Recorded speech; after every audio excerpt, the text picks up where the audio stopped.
आहे मध्य आशियातल्या युद्धजन्य परिस्थितीचे परिणाम भारतात जाणवू लागलेले आहेत। होर्मुझमध्ये खाडी बंद असल्यामुळे भारतात इंधन पुरवठ्यावर त्याचा परिणाम होत आहे।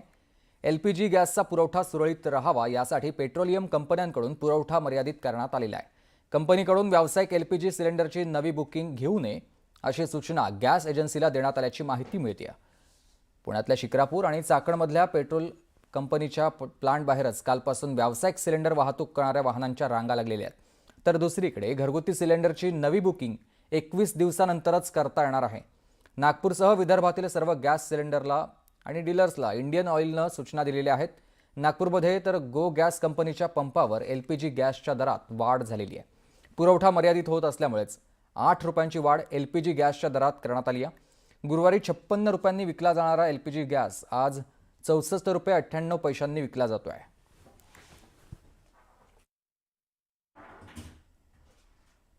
दरम्यान या संदर्भात केंद्रीय मंत्री मुरलीधर मोहोळ यांनी काय म्हटलंय पाहूया। सरकार या सगळ्या युद्ध परिस्थितीवरती खूप बारकाईने काम करते। अगदी विदेशात आपल्या लोक अडकली त्यांना आणण्यापासून या देशांमध्ये युद्ध झाल्यानंतर सुरू झाल्यानंतर या आपल्या देशावरती वेगवेगळ्या सेवा सुविधांवरती काय परिणाम होईल याच्यावरती खूप भारत सरकार सिरियसली काम करते। त्यामुळे निश्चितपणे याच्यामध्ये कुठलीही अडचण येणार। दरम्यान चाकणमधील HPCL या प्लांट बाहेर 2 दिवसांपासून एलपीजी सिलेंडर वाहतूक करणाऱ्या ट्रकच्या लांबच लांब रांगा लागलेल्या आहेत। काय परिस्थिती आहे पाहूयात आपण तिथली। आता त्यांनी सांगितलं तात्पुरत्यापूर्वी सांगू राहिले मिळेल म्हणून, पण आता रिस्पॉन्स देऊ राहिले वाटतं गॅस मिळेल अशी। कारण याचा लई तुतडा आहे। नगर जिल्ह्यामध्ये 2 दिवस झाले गाड्या जात नाहीत, त्यामुळे नगर जिल्ह्यामध्ये फुल गॅसची बिकट परिस्थिती। मी तळेगावून आलोय, मला 2 दिवस झाले। 2 दिवस झाले गाडी उभी आहे काय, आणि कंपन्यांची एवढी ओरडे चालू आहे। बाकीचे छोटे व्यावसायिक आहे, बारीक हॉटेल आहेत आणि कॅन्टीन आहेत, त्यांचे सारखे फोन चालू आहे, पण 2 दिवस झालं काही गाडी आतमध्ये घेईना। नागपूरमध्ये एका दिवसात 8 रुपयांनी एलपीजी गॅस महागलेला आहे। पाहूयात। काल होते 56 रुपये 56 पैसे होते आणि आज झाले आहे 46.98। आज हा रेट आहे, म्हणजे 8 रुपये 42 पैशांनी आज वाढ झाली आहे। याचे दर वाढू पण शकतात आणि पंप पण बंद राहू शकते, कारण की स्टॉक नसल्यामुळे पंपच नाही सुरू होणार ना, त्यामुळे दर पूर्ण कमी होऊन म्हणजे बंद होऊन जाणार पंप। तर घरगुती गॅस सिलेंडर वापरणाऱ्या ग्राहकांसाठी आताची एक सर्वात मोठी बातमी आहे। अमेरिका, इराण, इस्रायल युद्धामुळे गॅस पुरवठ्यावर परिणाम झालेला आहे। नागपूरमध्ये घरगुती गॅस सिलेंडर वापरणाऱ्यांना आता 21 दिवसानंतरच दुसरा सिलेंडर मिळणार असल्याचं समोर आलंय। तर दुसरीकडे व्यावसायिक सिलेंडरचे नवीन कनेक्शन देणं आजपासून बंद करण्यात आलेलं आहे। शिवाय व्यावसायिक गॅस सिलेंडरवर मिळणारा सर्व डिस्काउंट बंद करण्यात आलेला आहे। नागपूरसह विदर्भातील सर्व गॅस डीलरला इंडियन ऑइलनं या सूचना दिलेल्या आहेत।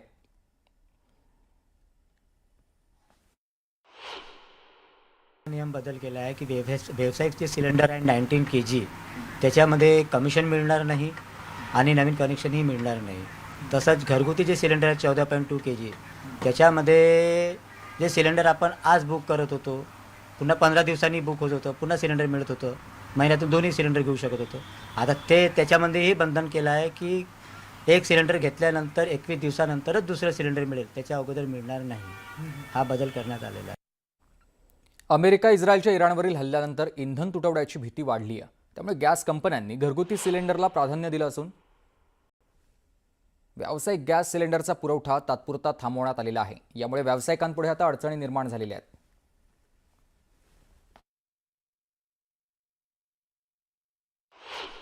महिन्याला 1000 कॉमर्शियल सिलेंडरची रिक्वायरमेंट असते।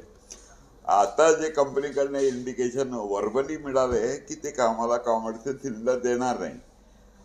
आम्हाला सुद्धा या परिस्थितीबद्दल व्यवसाय कुठे जातील, काय करतील, आम्हाला सुद्धा या गोष्टीची चिंता आहे।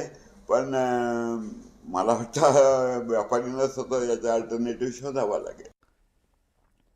इराण आणि अमेरिका तणावाच्या पार्श्वभूमीवर मोठी घडामोड समोर आली आहे। इराणनं आता इराकची राजधानी बगदाद इथल्या अमेरिकेच्या रडार स्टेशनवर हल्ला केल्याचा दावा केलेला आहे आणि या हल्ल्यात अमेरिकेचं रडार स्टेशन उद्ध्वस्त केल्याचं इराणकडून सांगण्यात येत आहे। मध्य पूर्वेत सुरू असलेल्या तणावामुळे परिस्थिती आणखी चिघळण्याची शक्यता व्यक्त केली जाते। दरम्यान या हल्ल्याबाबत अमेरिकेकडून अद्याप अधिकृत प्रतिक्रिया आलेली नाहीये।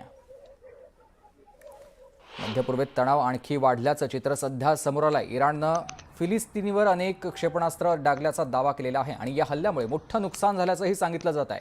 मात्र या घटनेबाबत स्वतंत्र पुष्टी अद्याप झालेली नाहीये. दरम्यान या हल्ल्यामुळेच मध्य पूर्वेतील परिस्थिती अधिकच तणावपूर्ण बनलेली असून जगभरातून या सगळ्या संदर्भात चिंता व्यक्त केली जाते.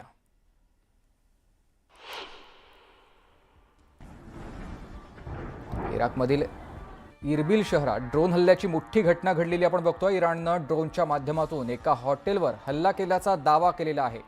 या हॉटेलमध्ये अमेरिकन सैनिक थांबलेले होते अशी माहिती समोर आली आहे. हल्ल्यानंतर परिसरात मोठी खळबळ उडाली असून सुरक्षा व्यवस्था कडक करण्यात आली आहे.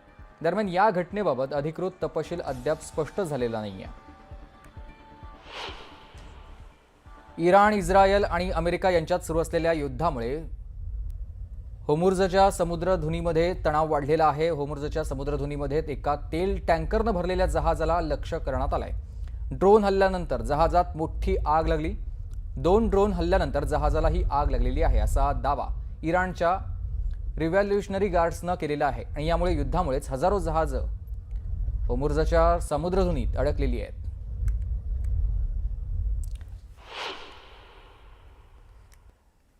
सौदी अरबमध्ये प्रिन्स सुलतान एअरबेस जवळ इराणनं शक्तिशाली मिसाईल हल्ला केलेला आहे आणि या हल्ल्यात नशीब बलवत्तर म्हणून अमेरिकेचे सैनिक बचावलेत. सौदीतील एअर डिफेन्स सिस्टीमनं हल्ल्याच्या प्रयत्नात असलेल्या अनेक मिसाईल्स इंटरसेप्ट केलेल्या आहेत आणि तरीही माध्यमांनी दिलेल्या माहितीनुसार या मिसाईल एअरबेस जवळ फुटल्यामुळे परिसरात दहशतीचं वातावरण सध्या निर्माण झालेलं आहे.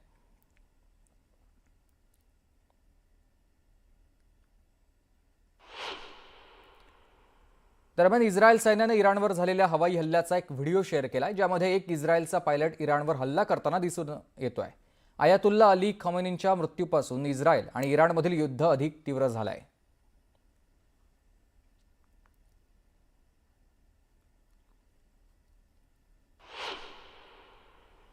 इराणशी युद्ध सुरू असताना इस्रायल सैन्यानं हिजबुल्ला विरुद्ध मोहीम सुरू ठेवली आहे. इस्रायल सैन्यानं लेबनॉनची राजधानी बैरूतच्या दक्षिणेकडील भागात हिजबुल्लाच्या स्थानांवर मोठा हल्ला केलाय.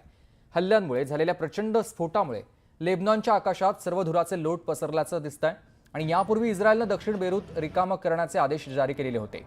इस्रायलनं हिजबुल्ला कमांड सेंटर आणि शस्त्रास्त्र साठवण्याच्या ठिकाणांना लक्ष्य केल्याचा दावा केलेला होता.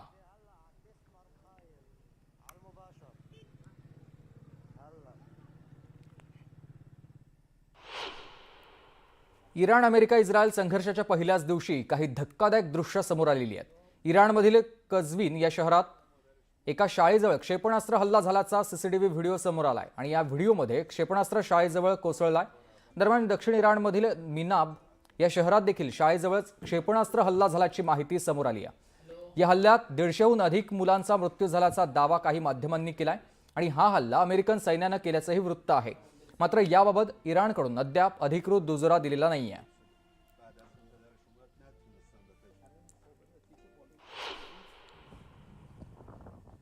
इस्रायलनं लेबनॉनमधल्या अल जायनामधील दुबाई भागात मोठा हल्ला केला आणि या हल्ल्याची भीषण दृश्य समोर आली आहेत.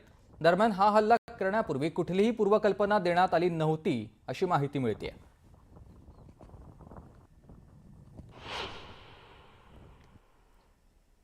इराण अमेरिका इस्रायल संघर्षाच्या पार्श्वभूमीवर संयुक्त अरब अमिरातीनं मोठा हवाई हल्ला परतवून लावल्याचा दावा केलेला आहे.